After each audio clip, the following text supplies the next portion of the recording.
Hey, mes paroles valent cher. Salut à tous. J'espère que vous allez bien. Tiens, man, pour vous servir. 500, c'est le nickname, mais aujourd'hui, ce sera tranquille. Sarcel représente. Sect Abdullah, you know how we roll. Bienvenue sur We Hustle. C'est toujours ton émission qui rassemble les motifs. Au fil des émissions, nous recevrons différentes personnalités qui viendront s'asseoir à ma table, nous parler de leurs échecs, mais surtout de leur réussite. Alors, Rigo, take a seat, non? Professeur Moumakan Clémae. PDG, let's get it! We hustle, baby.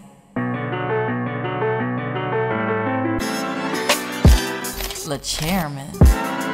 We hustle, baby. Le chairman. We hustle, baby. Le chairman. De retour sur We Hustle. Et aujourd'hui, on a la chance de recevoir un historien, l'homme que l'on nomme Ousmane Sagna. Take a seat, ego. Bonjour tonton. Bonjour. Comment ça va? Ça va? Ça va bien? Oui, ça va. Ah, on est content de te recevoir. Hein. Merci. Merci d'avoir accepté l'invitation. C'est important. C'est important. Tonton est tirailleur sénégalais. On a besoin de connaître l'histoire. T'es un activiste, t'as participé, donc j'aurais pas pu trouver plus authentique. Tonton, avant de rentrer dans ce que tu sais très bien, moi je voudrais que tu nous parles de ta jeunesse à Kolda. Comment c'était? Toi, t'étais à l'école, toi? Oui. T'as fait l'école? J'ai fait l'école, oui. Des familles nombreuses? Oui, T'avais oui. beaucoup de frères et sœurs? Comment ça se passait, toi? Dans la famille, alors, j'avais 3 frères. Je suis le cadet, quoi. D'accord, Ouais. d'accord. Avec tous ces frères-là, personne n'a été à l'école. D'accord. Alors, ils ont jugé que, comme que je suis le cadet, le plus jeune, il faut qu'on m'envoie à l'école. D'accord.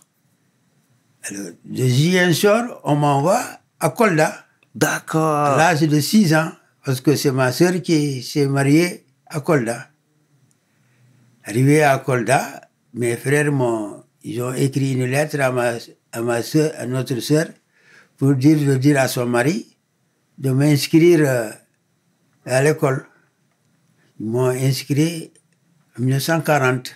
D'accord. Avant de passer le COP, alors comme je n'avais pas d'extrait de naissance, il fallait qu'on me déclare, on me cherche un jugement supplétif. D'accord. Comme nous, les enfants, on était nombreux qui n'ont pas de Oui. acte de naissance, alors il y a un collègue, nommé Boubacar Diallo, qui était plus grand que nous, Oui.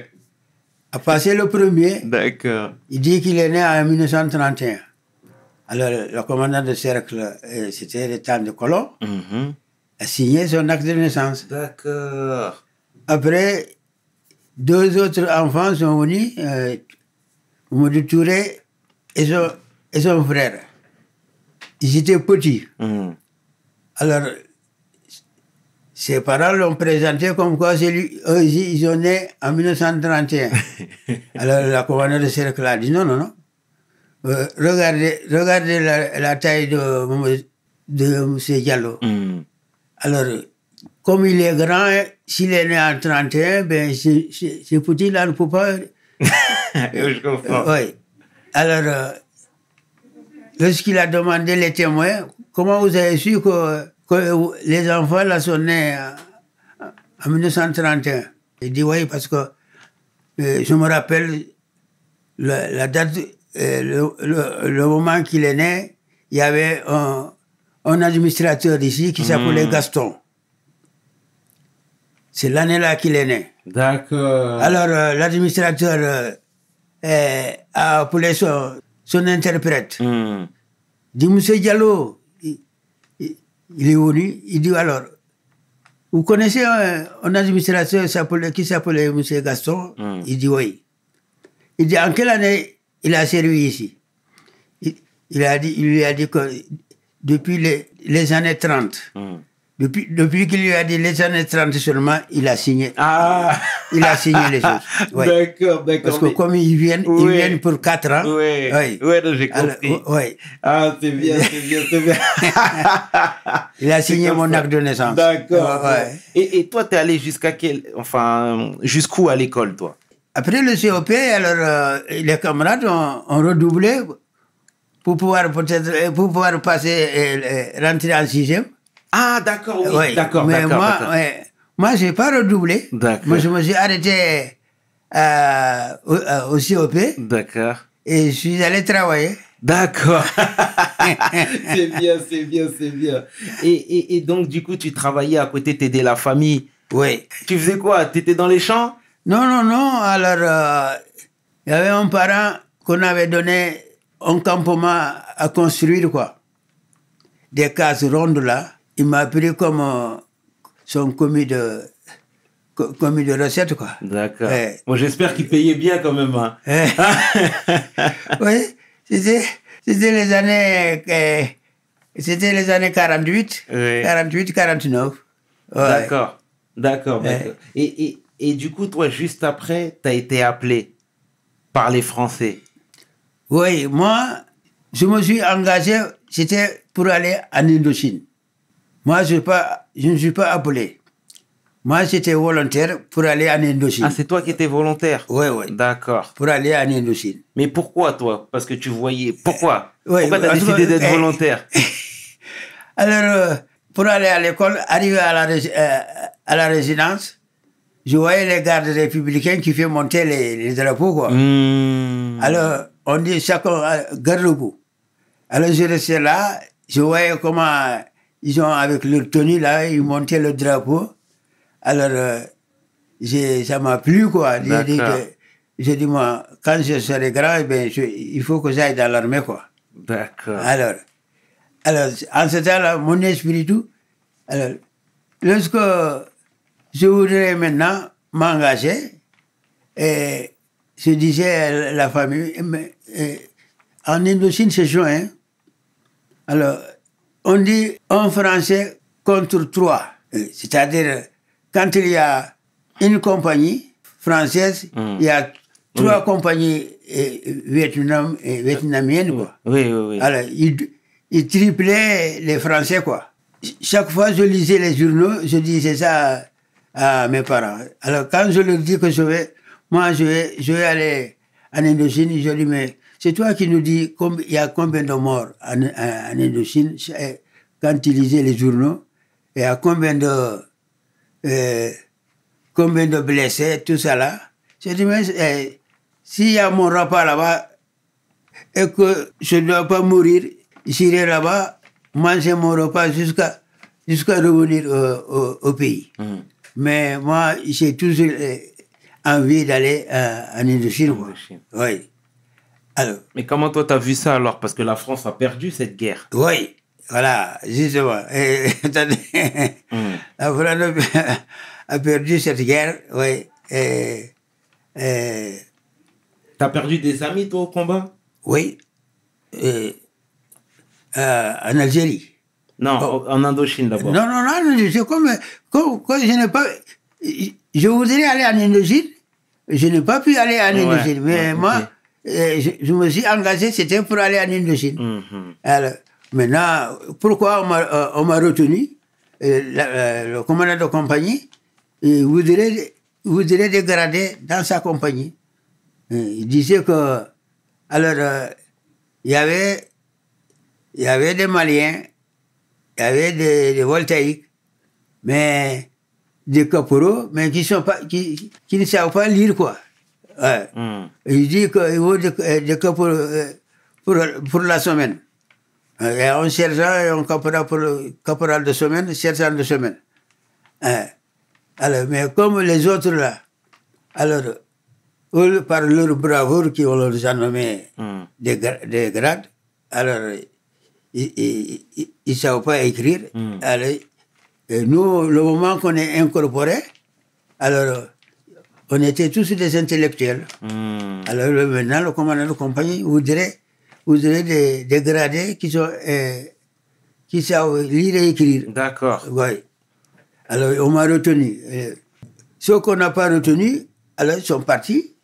Ils sont partis en Indochine. Et nous, on nous a retenus pour faire le peloton. D'accord. Peloton de caporal et sergent.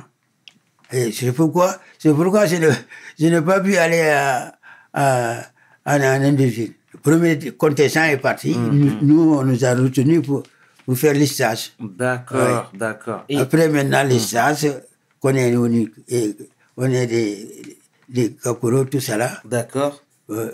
Il y a eu maintenant un grand détachement pour l'Algérie. L'Algérie, Ouais. d'accord. Et petit rappel, c'est que l'Algérie, c'était Alger, c'était un territoire français. Oui. Au même titre que Marseille. Oui, exactement. Voilà, c'est un territoire français. Alors, on disait avant, c'est pas une guerre, c'est le maintien de l'ordre. Oui. Vous partez pour maintenir l'ordre, c'est pas une guerre. Alors, Ah, c'est comme ça qu'on vous a vendu. oui. Ok. Alors, on a réuni tout le régiment et on nous a embarqués dans un bateau civil, Bretagne. Et on a embarqué à Dakar le 20 mars 1956. Alors, on est débarqué à Oran et le 25 mars 56. D'accord, ok. Oui. Ok. Lorsqu'on est débarqué, alors les journaux parlaient partout comme quoi ces soldats qui sont venus sont volontaires pour venir se battre avec leurs frères musulmans. Alors, quand on sortait en ville, ben, tous les vieux arabes nous regardaient de nous, quoi. Alors Moussa, vous êtes musulman? J'ai dit, oui, on est musulman. Alors, vous venez se battre avec vos frères musulmans? On leur dit, non. Nous, on est colonisés comme vous. Vous êtes colonisés aussi par la France. Nous, on est colonisés aussi par la France. On est obligés, ils nous ont amenés par force pour venir maintenir de l'ordre ici, là. Mais ce n'est pas de notre volonté. Donc, vous n'avez pas décidé d'aller là-bas. D'aller là-bas. Et les autres ont dit, ah oui, ils ont raison. C'est que ce sont les journaux qui ont annoncé ça. Oui. Alors de Oran maintenant, on nous affecte maintenant dans les bataillons, dans les régiments. On nous embarque pour nous amener dans le régiment, à Marignan. Arrivé à Marignan, le régiment, il faut nous affecter maintenant dans les bataillons. Alors, on m'a affecté au 3e RIC. Oui, 3e bataillon du 22e régiment d'infanterie coloniale, à Kémis. En Algérie, c'était un détachement pour tout le régiment de Dakar. Tous ceux qui sont venus de Guinée, de Haute-Volta, ils nous ont trouvés à Dakar. Parce qu'arrivé à Dakar maintenant, ce n'est plus des soldats maliens, voltaïques, tout ça là, c'est sénégalais quoi. Parce que D'accord. c'est là-bas qu'on leur donne le numéro matricule. D'accord. Le numéro matricule de Saint-Louis du Sénégal. D'accord. Alors c'est pourquoi sont tous nommés tirailleurs sénégalais. Oui. Là, il n'y a pas de Maliens, il n'y a pas de Voltaïques, il n'y a pas de Guinéens ni Togolais. Tous, ils prennent le matricule du Sénégal. Oui. On nous regroupe ensemble, comme tous des tirailleurs sénégalais. Alors l'ami là, c'est là-bas qu'on l'a pris. Après maintenant, eux, ils sont repliés, ils sont partis. Le commandant de compagnie contrôlait son personnel, le personnel pour voir si tout le monde est présent. On a vu qu'il manquait le camarade Camara. Alors, on a vu ses lunettes de correction qui sont tombées, quoi. Ils l'ont amené comme ce temps-là. Alors, il n'y avait pas... Ils ne pouvaient pas garder des prisonniers. Ouais. Parce que c'était le début, alors ils l'ont tué. Mais est-ce que toi, tu savais pourquoi il y avait un différend, pourquoi il y avait une tension entre les Français et les Algériens? Oui, dès qu'on était arrivé là-bas, c'est là qu'on nous a expliqué comme quoi... Alors, l'Algérie voulait son indépendance. Il voulait quitter de la France pour avoir son autonomie. Oui, Ouais. autonomie, oui. Alors, donc, vous êtes là pour maintenir l'ordre. On dit que c'est pas une guerre. D'après les Français, depuis qu'on est arrivé là-bas, ils disent l'Algérie, c'est pas une guerre, vous êtes là pour maintenir l'ordre. Alors, vous leur expliquez, s'ils n'ont pas compris, la population, vous leur expliquez, alors que on vous a amené ici par force, comme on est colonisé, on est dans l'armée française, comme eux aussi, parmi eux, et il y en a qui sont dans l'armée française. Alors, ils sont obligés d'obéir les ordres de leur chef français qui les commande. Tonton, donc toi, au départ, on t'a dit que le FLN, MNA, c'était des groupuscules terroristes. Terroristes. C'est ce qu'on t'a dit. Oui. Aujourd'hui, qu'est-ce que tu penses de ça? C'était faux ou bien? Ah non. On a vu parce que comme on voyait des camarades qui mouraient, qu'on fusillait et qui mouraient. Chaque fois qu'on partait, on perdait des camarades, on dit, ah, c'est sérieux. Alors, on croyait que peut-être, comme il disait, c'est uniquement ce maintien de l'ordre, mais il y a des opérations qu'on part là, quand on tombe sur leurs attaquements, alors on a des blessés et on a des gens qui ont sauté sur des mines, tout ça là. On dit, ah, ça c'est sérieux. Hein. Alors. Et tu vois, par exemple, en 1944, il y avait le massacre de Tcharoy, etc. Ouais. C'était compliqué. Toi, tu étais conscient de tout ça, tu étais au courant de tout ça. Oui. Ou bien? Oui, ça c'était question de pécule. Alors, ceux qui ont combattu en 39-45, alors, au retour maintenant, arrivé en France, on leur dit, bon, on va pas vous payer vos pécules ici, il faut arriver chez vous, le gouverneur va, on va envoyer vos pécules dans vos pays. Au pays d'origine. Le pays d'origine, le gouverneur vous payera là-bas. Alors, arrivé maintenant à Tcharoy, parce que maintenant, c'est du Mali, de Côte d'Ivoire, Togo, Cameroun, ainsi de suite, Burkina, Haute-Volta.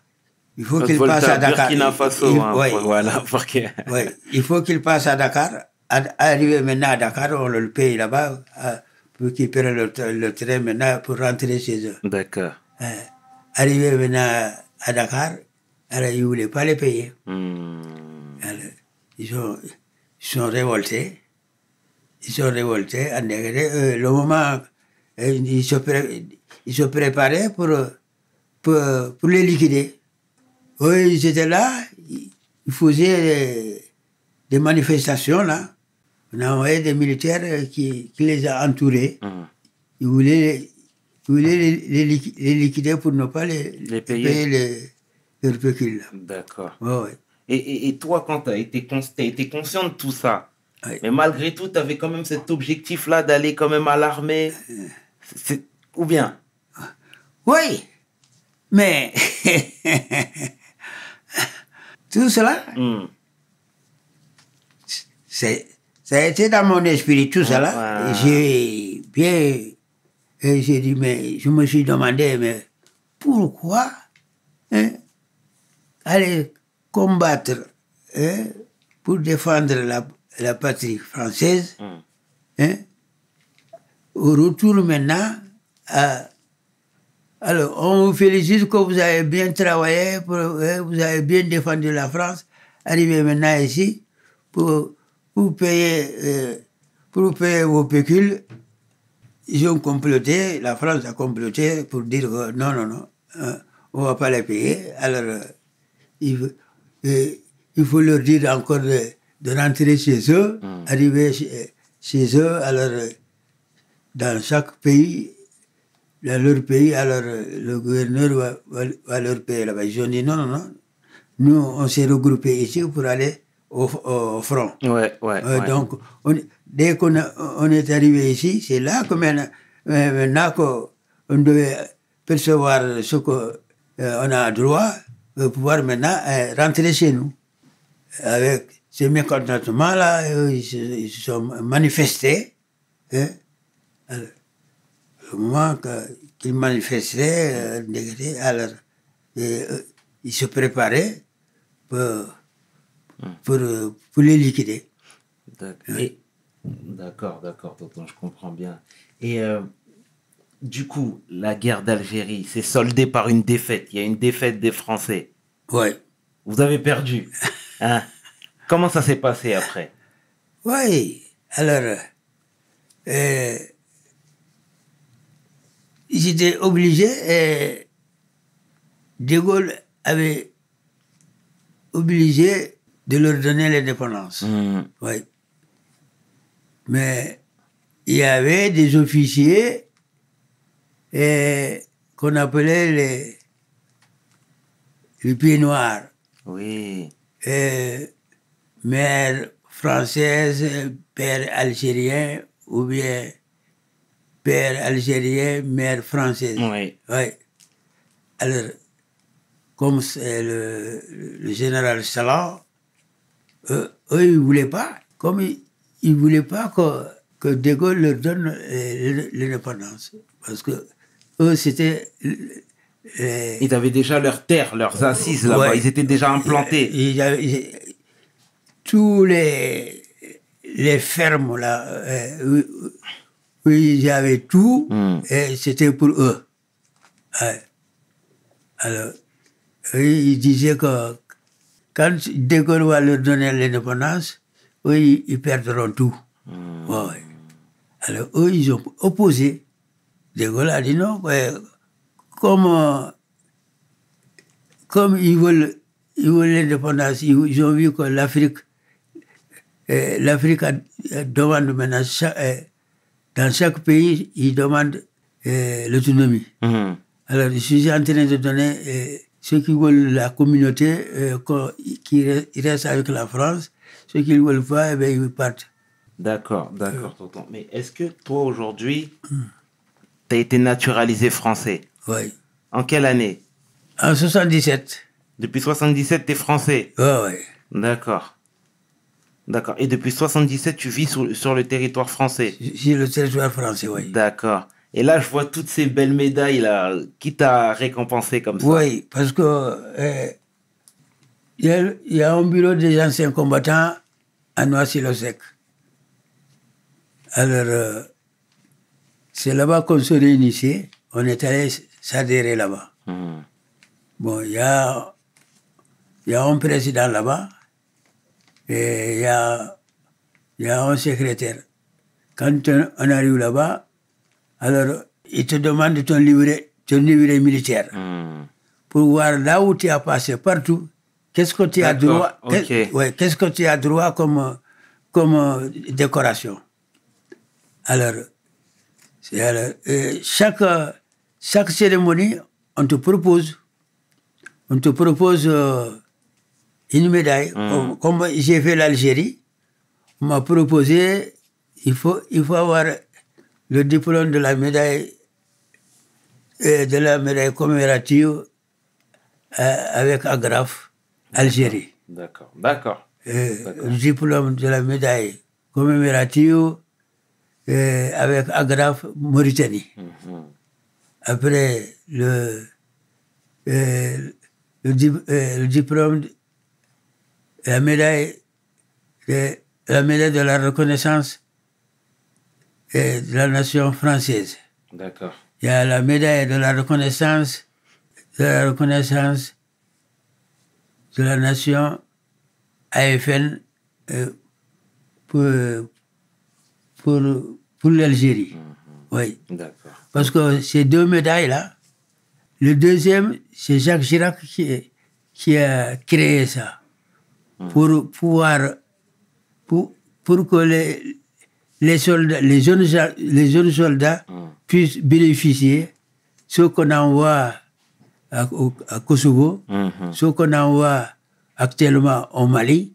Sans cela, il ne peut pas avoir. S'il n'avait pas créé ça, il ne peut pas avoir ça. Et donc, si toi, les petits-enfants, ils te disent « je veux être militaire », moi, tu vas dire oui ou non? Oui. Alors, pour mes enfants, alors moi, je voudrais aussi que quelqu'un aussi fasse comme moi. D'accord. Oui. Okay. J'ai, parmi tous mes enfants, il n'y a qu'un seul qu'on a pris dans l'armée sénégalaise. D'accord. Il a fait le commando, tout ça là. Hein? Alors, mais il n'a pas eu la chance de continuer. On l'a libéré parce que le commandant de compagnie, sa maman même est allée jusqu'à Podor, là où on l'a affecté, pour voir son commandant de compagnie. D'accord. Pour pouvoir qu'on le engage, qu'il continue. D'accord. Mais le jour de l'engagement, un des camarades de son commandant de compagnie a demandé à ce qu'on prenne son neveu. À ce qu'on engage son neveu. Maintenant, il est obligé de prendre le neveu de son ami et libérer mon fils. D'accord, bon, bah, c'est pour ça. Ouais. En tout cas, merci tonton pour toutes ces paroles, pour ta gentillesse, ta réactivité, c'était très rapide, et pour ta vision qui nous a tous éclairés parce qu'on est beaucoup à t'écouter. C'était Eladj avec mon oncle pour We Hustle. Mes paroles valent cher. Peace. We hustle, baby.